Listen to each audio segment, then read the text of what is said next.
তিনবারের প্রধানমন্ত্রী বেগম খালেদা জিয়ার জানাজা নামাজে অংশগ্রহণে বিপুল সংখ্যক লোক মাঠে উপস্থিত হয়েছে। তার মধ্য থেকে আমরা আপনাদেরকে কিছু নেতাদেরকে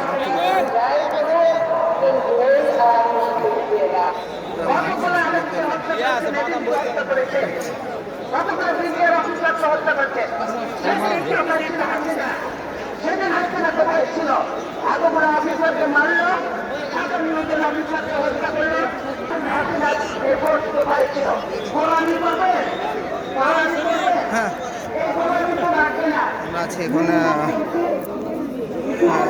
জানাজার অংশগ্রহণে বিপুল সংখ্যক লোক যারা উপস্থিত হয়েছে এখন আছি আমরা মাঠে কিছুক্ষণের মধ্যে জানাজা অংশগ্রহণে।